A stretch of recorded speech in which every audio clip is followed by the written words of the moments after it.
Hello दोस्तों, कैसे हैं आप सब। आप सबका अपना यूट्यूब चैनल अभियंता कैरियर पॉइंट में बहुत बहुत स्वागत है।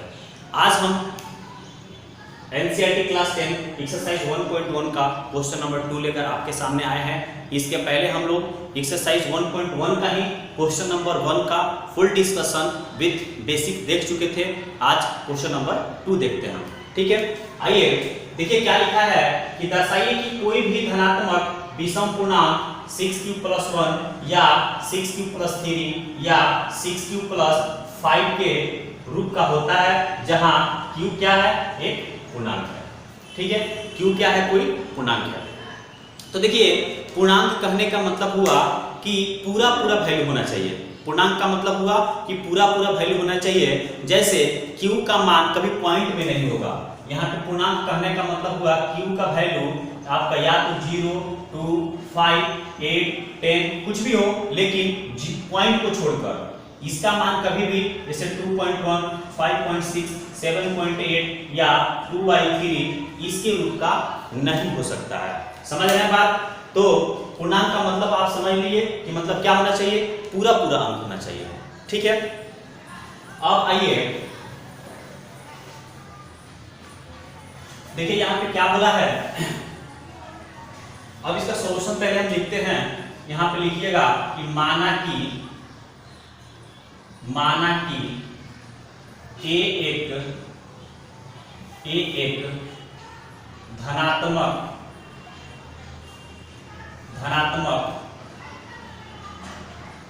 विषम पूर्णांक है। धनात्मक विषम पूर्णांक है तथा यहां पे लिखिएगा तथा b बराबर 6। ठीक है, b इक्वल टू 6 आपको समझा रहे हैं, b का वैल्यू 6 को लिए। ठीक है, अब यहां आपको लिखना है यूक्लिड विभाजन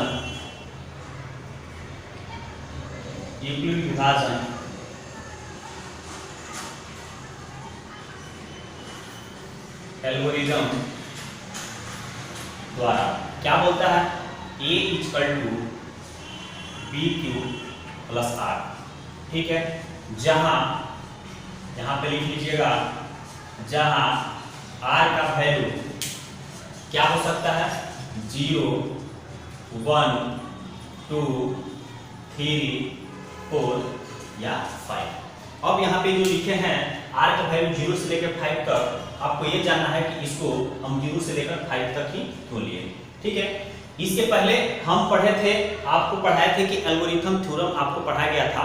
तो उसमें बताया गया था कि भाज्य जो होता है, यहाँ पे देखिएगा कि मान लीजिए कि कोई डिजिट b है, यहाँ पे कोई डिजिट एक कोई संख्या b है, इस b से आप a में भाग दिए और भाग देने के बाद भागफल q आ रहा है और यहाँ पे जो शेष बचा वो क्या है, r है। ध्यान दीजिए, हमने एक संख्या मान ली कि a है, इस a में b से भाग दिए, भाग देने पर यहाँ पे भागफल q आ रहा है और शेष क्या बच रहा है, r बच रहा है। तो r का जो मान होता था इस b से हमेशा छोटा ना होगा, इस b से हमेशा क्या होगा, छोटा होगा। कभी भी b से क्या होगा, छोटा होगा। और b का वैल्यू हमने यहाँ पे क्या मान लिया है, 6। तो अब r का वैल्यू क्या हो जाएगा, यहाँ से घटाने के बाद या तो 0 होगा या 1 होगा या 2 होगा या 3 होगा या 4 होगा या 5 होगा। बात समझ रहे ना। 5 से तो बड़ा हो नहीं सकता है, 5 से तो बड़ा हो नहीं सकता है। क्यों नहीं हो सकता है 5 से बड़ा, क्योंकि यहाँ पे 6 है, 6 से कभी भी जो शेष बचता है जिसको रिमाइंडर बोलते हैं हमेशा छोटा ही होता है। तो इसीलिए जब यहाँ पे 6 है तो r जो शेष का वैल्यू होगा 5 से हमेशा क्या होगा, छोटा होगा। इसीलिए 0 से लेकर 5 लिया गया है, यहाँ से 0 से लेकर 5 लिया गया है। ठीक है, अब बात आता है a बराबर BQ+R क्यों लिए, क्योंकि यहाँ पे देखिए ये भाज्य बराबर, यहाँ पे हम लोग फॉर्मूला पढ़े थे, भाज्य बराबर भाजक गुना भागफल प्लस शेष। तो भाजक अब यहाँ पे 6 मान लिया ना, 6 × Q + R। तो a = 6q+r के रूप का होगा। तो अब इस b को हम रिप्लेस कर देंगे किससे, 6 से। तो a का वैल्यू क्या हो जाएगा, 6q+r। ठीक है, अब आइए यहाँ पे b का वैल्यू हमने 6 क्यों माना, b का वैल्यू 6 क्यों माना। जब ये आप क्वेश्चन देख रहे हैं तो यहाँ पे लिखा है 6q + 1 6q + 3 6q + 5, हर एक टर्म में ये 6 से मल्टीप्लाई हो गया है। ठीक है, ये भाजक जो है भाजक गुने भागफल अब प्लस शेष, तो भाजक का वैल्यू 6 लिया है, इसीलिए हमने b बराबर 6 माना है। अगर किसी डिजिट में अगर क्वेश्चन को चेंज करता है तो इसके जगह पे 5 ले लेगा, 5q + 1 5q + 3 5q + 5, तब आपको b का वैल्यू क्या मानना पड़ेगा, 5 मानना पड़ेगा। अगर यहाँ पे 6 के जगह पर 8 ले लेता है तो आपको b का वैल्यू क्या मानना पड़ेगा, 8 मानना पड़ेगा। समझ रहे हैं बात को? चलिए, तो अब हम क्या करेंगे, अब ये जो समीकरण दिखाई दे रहा है a का वैल्यू जो आपको यहाँ पे दिखाई दिया, तो यहाँ पे लिखिएगा चूंकि a का संभव मान, a का संभव मान, अब a का क्या क्या मान निकल जाएगा, a का जो वैल्यू दिया हुआ था, ये समीकरण दिया हुआ था, अब r का वैल्यू ये 0 से लेके 5 तक एक एक करके पुट करते जाइए और इसको यहाँ पे लिखते जाइए। तो सबसे पहले अगर आप पुट करिएगा यहाँ पे r का वैल्यू हम 0 पुट करेंगे तो 6q आप +0, तो 6q में 0 जोड़ेंगे तो 6q नहीं होगा, यहाँ पे लिख देंगे क्या चीज, 6q। या क्या हो सकता है, अब इस r के जगह पर आप क्या लिखिएगा, 1 लिखिएगा, तो 6q + 1, तो यहाँ पे क्या हो जाएगा, 6q + 1 होगा। या क्या हो जाएगा, अब इस r के जगह पर आप 2 रखिएगा तो क्या हो जाएगा, 6q + 2 हो जाएगा। या इस r के जगह पर जब 3 रखिएगा तो क्या हो जाएगा, 6q + 3 हो जाएगा। ठीक है, या आप r के जगह पर 4 रखिएगा तो यहाँ पे क्या हो जाएगा, 6q + 4 हो जाएगा। ठीक है, अब एक बच रहा है 5, तो यहाँ पे लिख लीजिए 6q + 5, या क्या हो जाएगा, 6q + 5 के रूप का होगा। समझ रहे हैं बात को? अब a का संभव मान इतना निकल गया, हमने जो r का वैल्यू था एक एक करके पुट करके 0 1 2 3 4 5 हम पुट किए तो हमको ये संख्या प्राप्त हुआ। अब इसमें देखिएगा इसमें दो तरह का संख्या है, एक सम है एक विषम है। तो सम कौन है, ये देखिए 6q है, इसमें 2 से भाग लग जाएगा ना, 6 में 2 से भाग लग जाएगा तो ये सम संख्या हो गया। 6q + 2 है, तो इसमें से 2 कॉमन अगर आप ले लीजिएगा तो यहाँ पे 3q + 1 बचा, तो ये 2 से भाग लग जाएगा नहीं लग जाएगा, तो ये भी सम संख्या हो गया। इसी तरह से यहाँ पे 6q + 4 है, तो यहाँ से 2 कॉमन ले लीजिएगा तो यहाँ पे 3q + 2 बचेगा। ठीक है, तो इसमें भी देखिए 2 से भाग लग जाएगा नहीं लग जाएगा, लग जाएगा ना, ये भी क्या है, सम संख्या है। तो हमको क्या प्राप्त हुआ, क्या प्राप्त हुआ जी, यहाँ पे जो संख्या हम प्राप्त हुआ सम संख्या में, इसको हम अलग कर लेते हैं। क्या प्राप्त हुआ, यहाँ पे लिखिएगा कि यहाँ लिख दीजिएगा, यहाँ क्या है, देखिए 6q या 6q + 2 या 6q + 4 2 से विभाज्य है ना, यहाँ पे लिखेंगे कि 2 से विभाज्य है, 2 से क्या है, विभाज्य है। ठीक है, देखिएगा कि 2 से क्या लग रहा है, इसमें भाग लग जाएगा, इस तीनों में भाग लग जाएगा, तो क्या होगा, जब ये विभाज्य है तो लिखेंगे कि यह विषम पूर्णांक नहीं हो सकता है, यह विषम पूर्णांक नहीं हो सकता है, यह विषम पूर्णांक नहीं हो सकता है। तो जब ये विषम पूर्णांक नहीं होगा तो विषम पूर्णांक कौन होगा, अब इसको छोड़ के देखिए क्या बचा, इसको छोड़ के क्या बचा, यहाँ पे देखिएगा तो 6q + 1 बचा, यहाँ पे 6q + 3 बचा और यहाँ पे क्या बचा, 6q + 5 बचा। तो यहाँ पे लिखेंगे कि जब ये विषम पूर्णांक नहीं हो सकता है तो कौन विषम पूर्णांक होगा, यहाँ पे लिखिए अतः a का मान, कौन कौन a का मान आया है, यहाँ पे लिखिएगा 6q + 1 या यहाँ लिखिएगा 6q + 3 या 6q + 5, क्या बोला था कि धनात्मक विषम पूर्णांक के रूप का होगा, तो लिखने में 5 यहाँ पे विषम पूर्णांक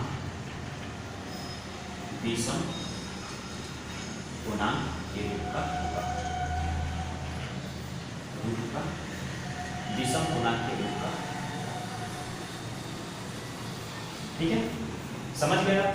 चलिए नोट करिए, इसको वीडियो पॉज करके नोट करिए।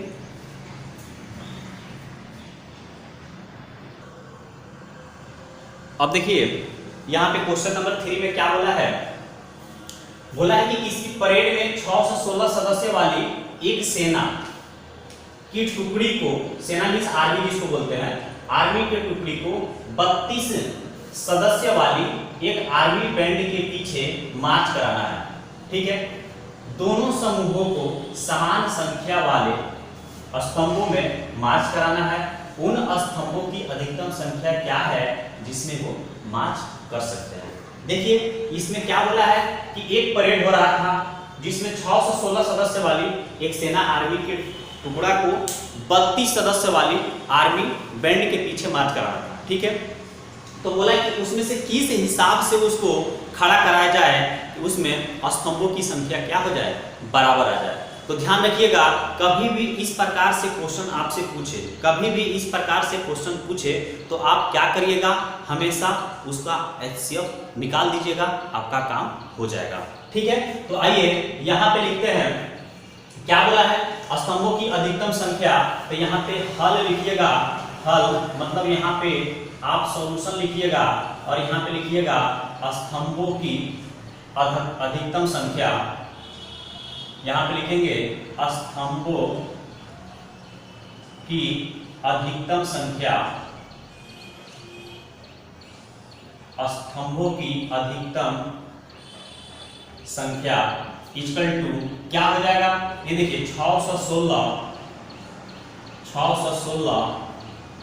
और 32 का क्या करिएगा, HCF के बराबर हो जाएगा। स्तंभों की अधिकतम संख्या निकालना है तो 616 और 32 का HCF निकाल दीजिए और आपका क्या हो जाएगा, वो निकल जाएगा। ठीक है, तो यहाँ पे लिखिएगा यूक्लिड विभाजन, यहाँ पे यूक्लिड विभाजन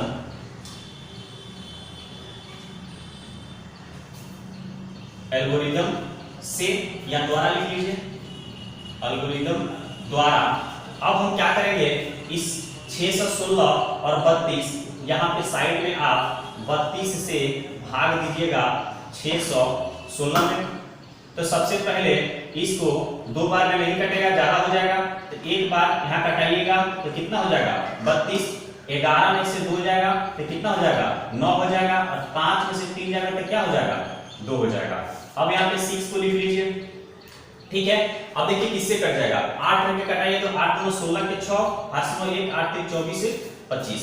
ठीक है, नहीं कट रहा है तो 9 रख के देखिए, 9 गुना 18 का 18 से 28 ज्यादा हो जा रहा है ना, यहाँ से 32 से मल्टीप्लाई करके देख लीजिए, 9 रखिएगा तो 9 गुना 18 के 8, 8 में 1, 9 के 27 से 28, 288 हो रहा है। तो हम 9 बार में इसको कटा सकते हैं, यहाँ 9 लीजिए, 9 से कटाइएगा तो 9 गुना 18 के 8, 80 में 1, 9 3 27 से क्या हो जाएगा 28, 9 घटा लीजिए, यहाँ पे 6 में से 8 नहीं जाएगा तो 16 में से 8 जाएगा, क्या हो जाएगा 8।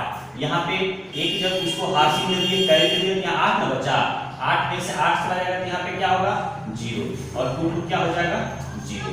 ठीक है, तो अब यहाँ पे आप क्या लिखिएगा, यूक्लिड विभाजन एल्गोरिथम क्या बोलता है, भाज्य बराबर मतलब 616 इक्वल टू भाजक गुणे भागफल, मतलब 32 इंटू 29 अब प्लस शेष कितना है 8। यहाँ पे लिखिए कमा r का जो वैल्यू है बराबर नहीं है 0 के।